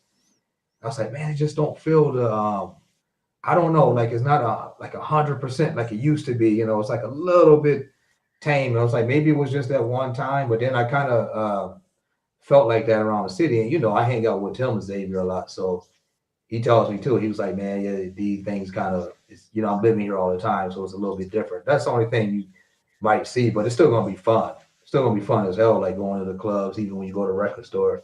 But you're gonna definitely see what I'm talking about when you go, like, oh, okay, it's a little bit different over here. And I will say, yeah, the safetyness is still there, but it seems like a little less. You know what I mean? When you're out and about, just, you know, what you would do back home, kind of being aware of your surroundings. Because I've been hearing some little different things, some little bit weird different things here and there. But yeah, he's gone again. It is weird. It is a weird timing. Mm-hmm. It is a weird day, you know. Well, but yeah, you do shoot, man. Going around, you gonna hook up with Kennedy, Dan? Which Kennedy hit me up. We're definitely gonna hook up because I got I'm playing another spot again, house gig. So yeah, I'll try to get you some stuff, but I'm just trying to figure out this. I got this house folder I got. It's like, it's just, I don't know how to upload that stuff to you quick, other than maybe WeTransfer, give you some, you know. You got like all mid 90s like type Chicago style house stuff. But he's like, come through, and I want to film, you know, because I'm getting the record. One of the last records was pressed here, and then he's my guy, so I want to get like a tour of the pressing plant. So that'd be cool. Yeah, to be clear. So I'm gonna hook up with him and a couple other people. But yeah. You there? That's right. You saying a week? That's right. Yeah, you got the day is again. What? Saturday, yeah. Yeah. Say it again, Hakim. No, I said, what day are you playing at Trezor? Saturday first. Saturday. Okay, so Sunday morning. Yeah, Sunday morning. Yeah. All right. Cool. What's the guest list looking like? How you got 10 people? Do I need to pay or what? I'm trying to figure that out. So I would definitely get back to all you guys. If anybody's I might be able to free you up. I'm not totally 100 yet. Okay. But we'll talk about that another off the air. That's fine. But oh man, Calder Blau is gonna be nice. Trezor is gonna be nice. Mm-hmm. So I don't know what is are people getting out at coming? There's late bloomers also at Trezor. I mean, is that how it works, Donnell? I mean, I've been a minute since I played there too. I've been mainly playing in a bowling more, you know, because I'm gonna get the same money if I just go 20 minutes in a taxi or to jump on the train and go 6 hours. So of course I'm gonna pick over here. You know, I mean, I'll go to Berlin to do horror because then, you know, that's gonna live on the internet for a while, and I can use that just for, okay, that's what I do. And plus to be honest with you, man, I'm preferring to play the daytime stuff, like festival. Or I'm not the club stuff for me now.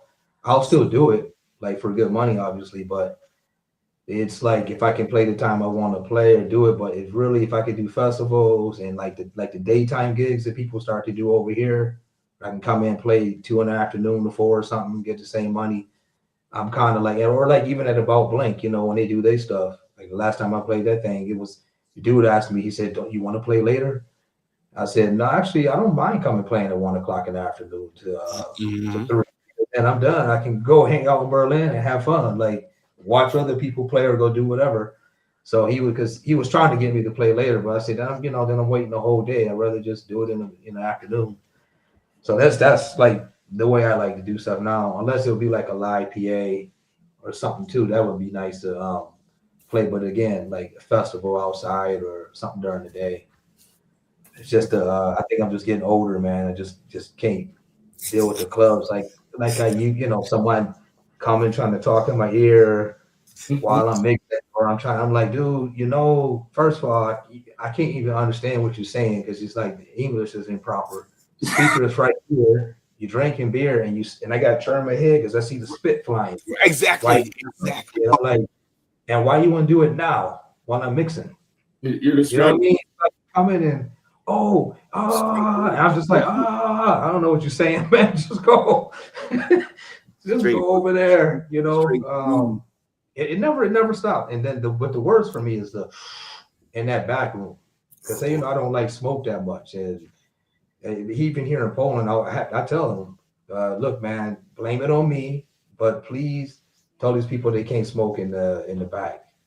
Because it just be too much. Because some of them don't even be smoking. They just light the cigarette and leave it there. It just be, and you just be like, I'm dying back here, guys. There's no windows or nothing. And y'all over here sitting and just smoking. And I'm not the smoker. It'd be different. They're smoking weed, but what you could. But they're not even doing smoke. that. Yeah, they're smoking cigarettes. Yeah. And then take up the space where you could sit. It's like, hey, I thought the DJs supposedly this is like regular club people, so I actually don't even have nowhere to sit back here. I guess I could just sit behind and watch them DJ. Right. That's probably the most comfortable place. or come just 10 minutes before the set, and then like right when I'm done, just meet the next promoter and go or something. But right, I think the last time, maybe when you were playing at Tresor Damon, I just remember sticking. I was happy I brought the ear filters, like earplug filters. It's loud in there. Bass was just, I was like, damn, I just put it in my ears and just to save myself. Because maybe it was Jay. He was playing, but he was behind the booth, and I was way over here in the corner, and it was like, I was like, I think I'm gonna go upstairs to Globus for a moment because it was just too much bass. But yeah, man, that's how it's been. But the festivals, day festivals, that's really cool. A lot of people see you, and you can still rock it out and bang the same way. And then some people aren't as high all the way, or you could actually talk to them and stuff. right. Well, but yeah, I mean, you probably, but like I said, don't mind me. It's just I'm getting older. It's just my tolerance of it. I'm doing daily meditation and all these kind of healthy type things. So that's why it's also kind of like, okay, I don't want to miss my meditation for nothing. So that'd be another thing too. Like, can you come? Like, and I had kind of time in and like, well, if that's gonna make me miss my meditation, I can't do it. No money is gonna make me do that now, because without meditation, I'd probably be dead by now or something. So yeah. Well, damn, we've been recording for almost 2 hours. Got a lot of editing. Yeah. On the plane. Keep it straight because it's pretty good. I don't think. Just before you go, man, just speaking, I saw something. Another plane was diverted from somewhere because of some bomb threat. Some like stuff just keeps. I'm not blaming Trump. I'm just saying because he's there. Like stuff just keeps happening. Stuff just keeps happening because he's there, because they want to make a point or something probably. But they'd be blaming Biden for it right now. Yeah. They can blame him. Oh yeah. Biden was, his blame is the war. Right. See, he was there. Then Putin come. Yeah, Putin came in. He was right on my doorstep. I didn't like that. I was like, okay. I remember telling my wife, let's keep the gas tank full in the car, keep some emergency stuff in case we just gotta and head west. It wouldn't be that easy, of course, because everybody would be trying to do the same thing. But you get robbed for one. Yeah, that was my thinking. But number two, Putin ain't coming to Poland. He barely taking Ukraine. Yeah, he barely. Yeah, no, he ain't. No, he barely taking Ukraine. Like, how you get to Poland? Poland bigger, they're like the same size as the country. So, and it was waiting since 2014. They've been waiting for. They already been preparing in case. Like, because I didn't know that either. Like, but since 2014, Poland was already putting more money in NATO and like having everything ready just in case, because they anticipated he might try to do something like that. So they're like, okay, no, we ain't gonna let that happen. So that's what I learned later. I was like, oh, okay, I can relax a little bit more. But when it first happened, because of COVID, because COVID had us confused. We didn't know where things were going. I'm like, okay, we had a sip of a break from that, and the next thing you know. Oh, I'm like, damn, like we can't get a full year or something. Like, you just told us no more masks. Now you got all these Ukrainians coming in here that was another thing in me. Like, okay, how many of them are criminals? Because Ukrainians and Russians, they're different than Polish people. They got a whole different mentality. You got a lot of thugs coming from Ukraine, so I'm sure some of that element came over here too. So that was a concern. Like, okay, now what's going to be on the street?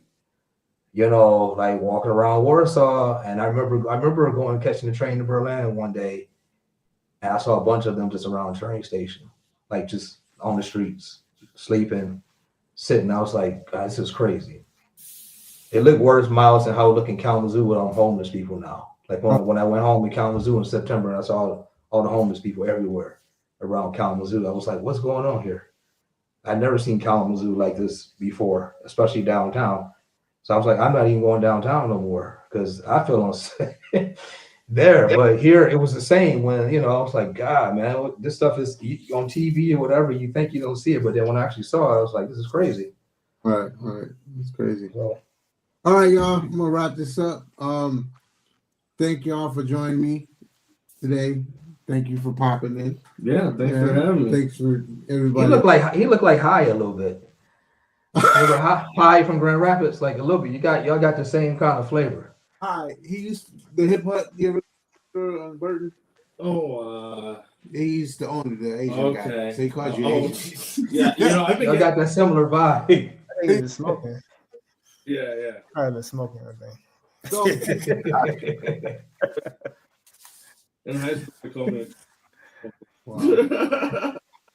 So when we go around the table, what you tell everybody, any your social medias, your contact info, which I got on, so we can get that on board, and then I'll put those in a link somewhere at the bottom so everybody can check you out. Starting with Roberto. With me, Donnell. Yeah. Donnell, contact where people find you. Y'all just hit me at the Insta, D-KNOX, Sonic Mind. Then that'll get you to everything else. Hakim, next before the internet cut off. You can find me at Machining Dreams, Everything Machining Dreams, Synapses Records, and Endeavor Print, which is a streaming label that I was started doing. But yeah, I'm around. You Google me, you'll find me somewhere doing something. You probably doing robbing somebody, running around with no clothes on. Good friends. Hey man, I'll be like, what's his name? We gonna get after you, man. Hakim. We gonna get after you, Hakim. He always getting after us. He always going on us. How does it feel? Does it feel he don't care? He's always on us. Yeah. I do my thing. I keep doing my thing. That's all. Yeah, keep going forward, man. Because we die. We live alone. We were born alone, and we die alone. Yes, basically. So you got to keep moving forward. That's all you got. Word is born. Yeah. You didn't make that. What? Who you still not? You didn't make that. That's like a proverb. I don't know who made it up. Probably somebody in Greece. Somebody. So it's a proverb somewhere. I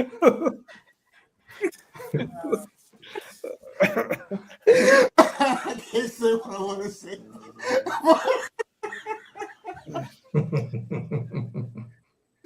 Oh shoot! All right, Ed. You can catch me on Instagram as well in Decisive Podcast Series, and yeah, that's where I hang out when I do my thing. The rest, I'm in the back, showing up. Yeah. Trying to show up. That's it. Yeah, guys, make sure you check out Roberto's podcast. I mean, it's like super professional, and he got some good topics and good guests he's been interviewing. They're really good. So make sure y'all all check that out. Like I said, I'll try to have the link in the bottom in the description of this video, and for everybody. But yeah, good. Thank you all for being on the podcast too. It's been really nice. Me and Donnell had some good ones. Yeah. And me, of course, me and y'all gotta check out me and Myles this too. And Mr. Tree. Oh, Mr. Tree. on MS and Calder City and next to fine label mates like y'all, and that's it. No, I just respect the hell out of everybody on the screen. So appreciate being. I want to say that too, Joshua. Your stuff is dope, bro. Oh man, thank you. That means a lot. Yeah. Hakim, I'm waiting for some more of yours. What you say? I was I'm cutting waiting out. for some more of your music. He's waiting for more of your music. He said that you're trash and you need to do better. Come on, with No, I had to do. What did I do? I did a remix 2 times and did a remix for Myles. So yeah, that's true. Which he froze again. internet. And Myles, much We're plugging. Okay. keep it rolling, bro. You know how we do. Yeah, I mean, it's gonna be tough, but you got to keep it going. Like Donnell said, consistency. that's true. Yeah. And I'm looking forward for you and Donnell's collaboration on something. Yeah, Well, that's gonna be easy for us to do. We got the same machine. we're gonna Yeah. we'll see what happens. And don't forget, y'all, don't forget to pass me over some remixes, y'all. All of y'all. I'm happy to do them. All right, that's cool. I'm still The waiting for the world track. is a ghetto. That's it, Don't baby. Give me one of the vocals, boy. Roberto, And- I'm waiting. I- That what? track we did together, I need it. Hey, I just sent you a remix. What a remix is coming out? The remix is gonna come out when it come out. I'm asking. That's That's pineapples see, and I hate you apples. for We that. call it pineapples. It's gonna come out when it comes out, and whenever it comes out is when it comes out. Now, when it comes out, I'll let you know when Come it out comes when out. it come out. Apples. Oh no. You know that saying. I hate you. I hate you so much. See his face right now. See his frozen. Look at his face. I hate you so much right now. Ah. Oh man, Donnell, when is your next release? what's going on? It's in a few more weeks because I did a re-release of something I put out on vinyl in 2001 because I had Tim Xavier do a bunch of like remastering of this old records. So I want to have that come out for a while. So like after the one I just did, Absence of Thought record, the next one might be Architect, or maybe one of the ones Fanon did for me under a different name. It's just like really whenever I want to decide to put. But it's going for the next couple of it's going to be like that, like records that were already out on vinyl. And then, after that, it'll be just, back. It might be some stuff Myles and I do, or or maybe I might do another house joint again. Depends if I can get some a different vocalist, because I don't want to keep using the same people all the time for the house stuff. But yeah, this one is coming. I think I probably sent you the link to it. It goes through EPM, and she'll like send me the feedback report later. But she opened it up so that it's not only her sending it to people, I can send a link to people that I want to send it to too. And then they write the little stuff, and she sends it to me later. Who check it out, Right. or whatever. Kind of nice. Not to brush over your question, Hakim. I'll get that to you. I promise. Yeah, I know. I'm not worried about it. We'll see it when we Here see we it. go again. He ain't worried. But why you ask me then? What you gonna say? Because I want to know. It's like that. Like that. I ain't gonna worry about it. Get him out of here. He said, I ain't worried about it, man. That's so funny.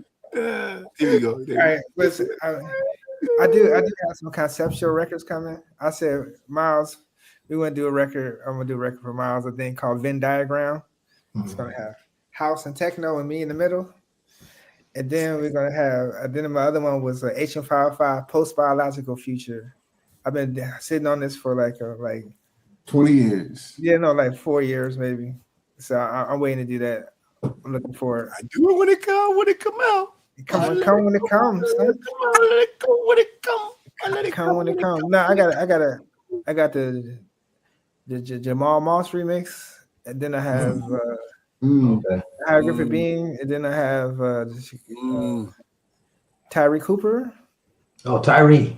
and then either Skyway, Chicago Skyway, or Roberto will be next on the streaming label. Okay. With one track for me and a remix from them, or 2 tracks for me and a remix. So I need Is to do that. Tyree back in Las Vegas? He in Chicago now. Okay. He in Chicago now. Oh, is he? Oh, okay. Uh-huh. Yeah, he went back to Chicago because nothing happening in Vegas. Ain't nothing happening in Vegas. Vegas overpriced. If you ain't got a job in Vegas, then you ain't doing nothing. Because he was in Berlin for a long time. Like over 20 years. Yeah, him and Mark was doing some stuff. We were supposed to do some stuff together too. One time I was over there, but he was out of town when I came and whatnot. But then Mark said, "Oh, he ain't in Berlin no more." I was like, "Oh, okay." Yeah, he's back in the West Side actually. Cool. You know how it is, man. Trying to survive like everybody else. Like trying to make them ends meet. Yeah. Yeah. Thank you, everybody, for joining me today.